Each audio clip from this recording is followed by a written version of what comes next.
7 बज गए बनारस। तो क्या हुआ, अभी 8 तो नहीं बजे है ना? ओ भाई साहब, अरे मैडम, अभी ना तो 8 बजे हैं, ना 9, ना 10 और ना ही 11। लेकिन बनारस, अगर आप अपने जाग जाने के टाइम को यूं ही टालते रहेंगे ना, तो हो सकता है आपकी किस्मत, आपके भाग्य, आपके सक्सेस और आपके उज्जवल भविष्य की जो घड़ी है ना, उसमें 12 जरूर बज जाएंगे। और 12 बजने की जो कहावत है, उसका अर्थ तो जानते हैं ना, या मैं और वाक्य प्रयोग करके बताऊं?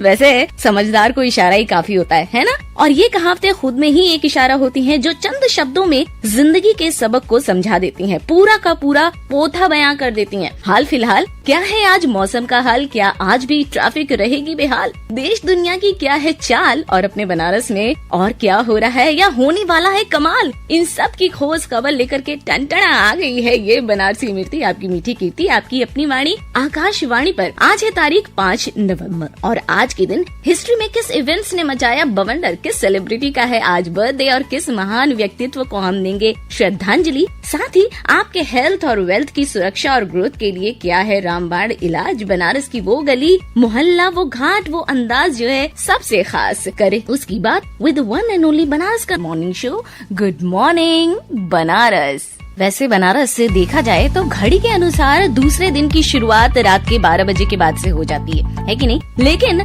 सूरज भगवान की परिक्रमा के अनुसार हमारी धरती पर सुबह होने का टाइम है 5 से 6 बजे तक शुरू होता है कि नहीं? तो ये तो हुई सूर्य नारायण देव के आगमन की बेला। लेकिन अगर आपको चाहिए अपनी लाइफ में शुभ लाभ, कल्याण और खुशियों का मेला, तो भैया ऐसा है ना, बड़े बुजुर्ग भी कह गए हैं, वो भी अंग्रेजी में, कि early to bed early to rise make फलनवा हेल्दी वेल्दी एंड वाइज। बहुत अच्छा, बहुत सही। सुबह उठना चाहिए, बहुत फायदेमंद होता है। ये आदत इंसान को सेहतमंद, दौलतमंद, अकलमंद बनाती है। आहा, नो डाउट बनारस, ये मंद वाली बात को जरा और भी गौर फरमाइएगा अपने दिमाग के साथ में। सुबह उठना, एक्सरसाइज करना आपको पूरे दिन एनर्जेटिक रखती है, जिसके चलते आप हमेशा रिफ्रेश फील तो करते हैं और अपना काम भी पूरी लगन से, मन से करते हैं। तो रिजल्ट तो अच्छा होगा ना, वो भी पॉजिटिव। लेकिन वो क्या है ना, ये जो आपकी दीवार पे जो घड़ी है ना, टेबल पे घड़ी है, आपके मोबाइल और हाथ में जो वॉच है, इसके अलावा आपके शरीर में भी एक घड़ी है जिसको कहते हैं बॉडी क्लॉक। और अगर आप इस बॉडी क्लॉक के खिलाफ जबरन अचानक से कोई रूटीन फॉलो करते हैं ना, तो नतीजा उल्टा भी हो सकता है। जिसके लिए जरूरी है कि अगर हमें मान लीजिए कि सुबह का रूटीन चेंज करना है, तो पूरे 24 घंटे का जो टाइम टेबल है हमारा, उसको भी मैनेज करना जरूरी होगा। रात को आपको जल्दी से अपना डिनर कंप्लीट कर लेना होगा और नींद आपको पूरी की पूरी लेनी होगी, तभी जाकर के तो आप सुबह 5 बजे उठ पाएंगे। वरना 5 बजे उठेंगे वो भी पूरे आलस के साथ में, और अगर नित्य क्रिया में कोई प्रॉब्लम हो गई तो फिर पूरे दिन मन खराब। तो आप कहेंगे ये कौन सी बात हुई, सुबह सुबह कहा था कि सब कुछ अच्छा होता है, लेकिन यहाँ तो लेनी की देनी पड़ गई। वैसे आपको मैं बता दूं, एक रिसर्च हुआ है, उसके अनुसार शरीर को जैविक घड़ी के हिसाब से ही चलने दिया जाए तो परफॉर्मेंस बेहतर होता है। वेल, गुड मॉर्निंग बनारस का परफॉर्मेंस आपको कितना दिलचस्प लगता है, ये बताने के लिए आपको क्या करना है, बस एक मेल ही तो करना है। और वो मेल करना है, आपको संदेश पहुंचाना है किस पते पर, pkldair@gmail.com पर, है ना? बहुत ही सुपर इजी और इंटरेस्टिंग। वैसे इंटरेस्टिंग तो आज 5 नवंबर का दिन भी है। कैसे? इसको जानने के लिए आइए हम आपको ले चलते हैं हिस्ट्री मिस्ट्री मेमोरी की लेन यात्रा पे।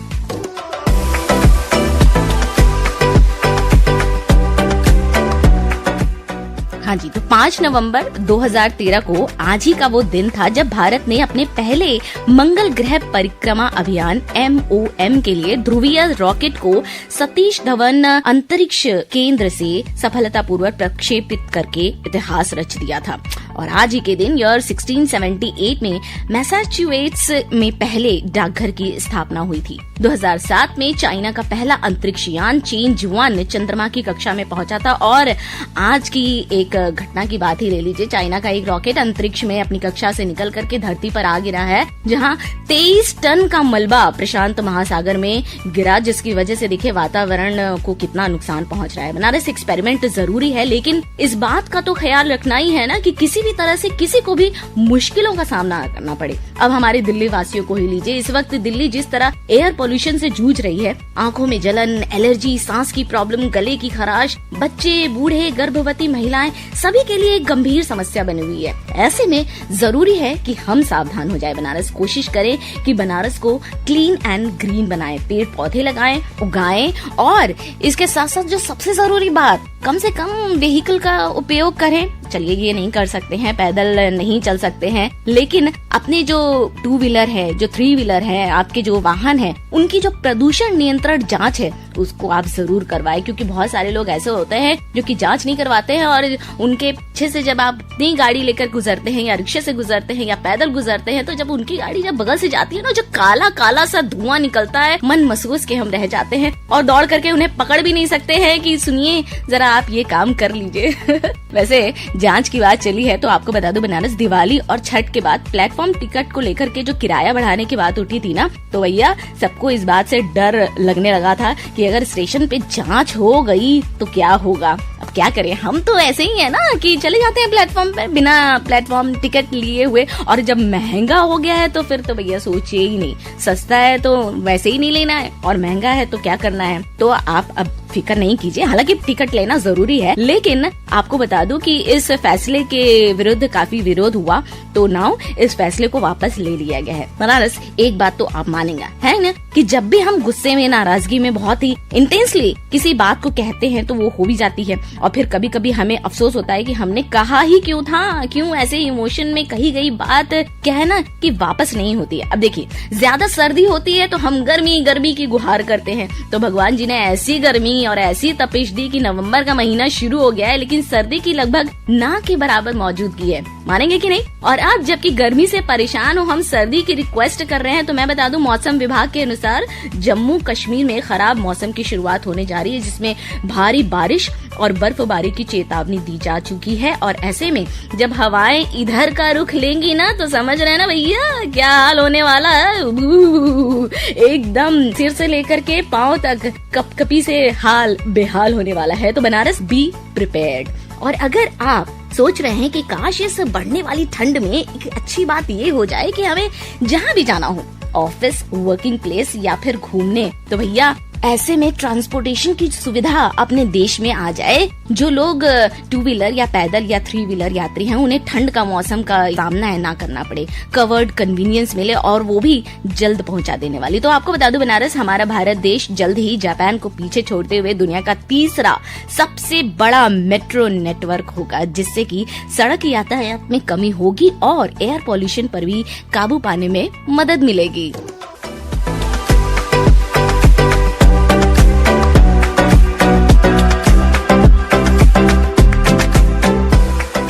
बनारस एयर पॉल्यूशन पर काबू के लिए ग्रीनरी, पेड़ पौधे इज द बेस्ट ऑप्शन। लेकिन अपने बनारस में ये जो रोड ट्रैफिक और किसी भी ओकेजन पर भीड़ का जो जमावड़ा होता है, उस पर काबू कैसे किया जा सकता है? वेरी सिंपल, अगर हर एक इंसान अपने आप पर काबू रखकर पेशेंस के साथ इवेंट को एंजॉय करो तो भीड़ पर काबू किया जा सकता है। और ऐसा मैं इसलिए कह रही हूँ क्योंकि देव दीपावली का एक और विश्वव्यापी महोत्सव हमारे बनारस की जो पहचान है, उसकी शुरुआत जोर शोर से हो चुकी है और सबने कहीं न कहीं तैयारी कर रखी है कि हम इस घाट जाएंगे और नाव से जाएंगे, तो हम क्रूज से जाएंगे और देव दीपावली को एंजॉय करेंगे। लेकिन इस बात के साथ में जो सबसे ज्यादा प्रॉब्लमेटिक चीज होती है वो क्या होती है? घाटों पर एकदम चपाचप वाली भीड़, जिसमें कि चींटी भी अगर चाहे कि मैं निकल जाऊं तो वो 10 बार सोचेगी कि हाय मैं किधर से रास्ता पकड़ूं। कोई रास्ता उसको नहीं मिलेगा, न कमच्छा न कदौलिया। और मैं बोलूं कि ये जो तैयारियां जोर शोर से शुरू हो चुकी हैं, कई ट्रैफिक रूल्स और सुरक्षा के मद्देनजर कई नियम और व्यवस्थाएं बनाई जा चुकी हैं, लेकिन इसमें सबकी जो सफलता होगी, ये इवेंट अगर सक्सेसफुली आगे बढ़ेगा और सक्सेसफुली डन होगा, तो इसमें सबसे बड़ी जो जिम्मेदारी होगी वो हमारी और आपकी होगी, क्योंकि इस भीड़ का हिस्सा जो है वो हम और आप ही तो हैं। और बनारस हम हिस्सा बनेंगे अगले जो बहुत ही बढ़िया सा इवेंट होने वाला है उसका भी, और ये बहुत ही प्राउड मोमेंट होगा हमारे बनारस के लिए, क्योंकि देव दीपावली के बाद 11 नवंबर को रविदास घाट समेत 7 जगहों पर JT का उद्घाटन किया जाएगा।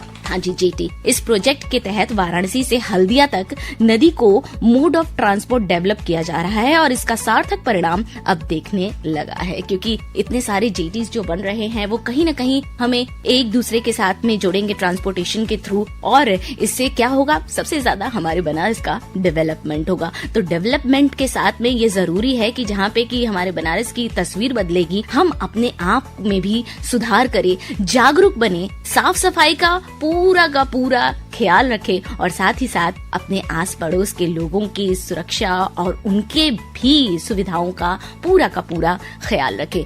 ख्याल रखने वाली बात आई है, आज का दिन है बहुत ही अच्छा, क्योंकि अरे आज ही के लोगों को हम हैप्पी बर्थडे भी तो बोलेंगे, तो ये तो जानना जरूरी है ना कि आज कौन कौन से लोग हैं जिनका है आज हैप्पी द बर्थडे।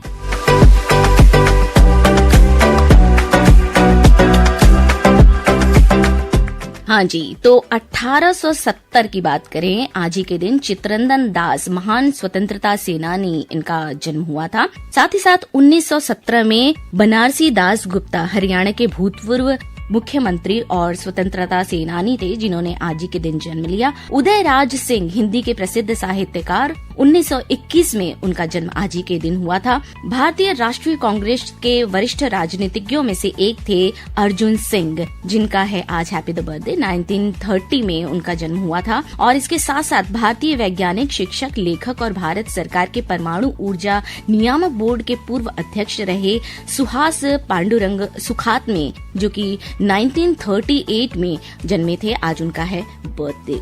इसके साथ साथ हम उनको भी याद करें जिन्होंने हमें बहुत सारी ऐसी बातें अपने काम से दी है, जिनको कि आइडल मान करके और जिनके साथ में हम मनोरंजन करके जिंदगी को अपने एक नया मोड़ दे सकते हैं। हिंदी के शीर्ष आलोचकों में गिने जाने वाले प्रतिष्ठित साहित्यकार थे परमानंद श्रीवास्तव, जिनका कि 2013 में आज ही के दिन निधन हुआ। फिरोज शाह मेहता, भारतीय राजनेता तथा बम्बई नगर पालिका के संविधान के निर्माता, 1915 में आज ही के दिन उनका निधन हुआ था। इसके साथ साथ बात करें फैयाज खां, ध्रुपद तथा ख्याल गायन शैली के श्रेष्ठतम गायक, 1950 में आज ही के दिन वो हमें छोड़कर गए। इसके साथ ही साथ बात करें हिंदी फिल्म निर्माता निर्देशक B.R. चोपड़ा साहब की, 2008 में आज ही के दिन इस दुनिया को अलविदा कह के गए। उनके बहुत सारे फिल्में वो हमें याद आते हैं और साथ ही साथ हम उन्हें याद भी करेंगे आगे प्रोग्राम्स के साथ ही। इसके साथ बात करें 2011 की, तो इस साल भूपेन हजारिका, जो कि भारत के ऐसे विलक्षण कलाकार हैं जो अपने गीत खुद लिखते थे, संगीतबद्ध करते थे और गाते भी थे।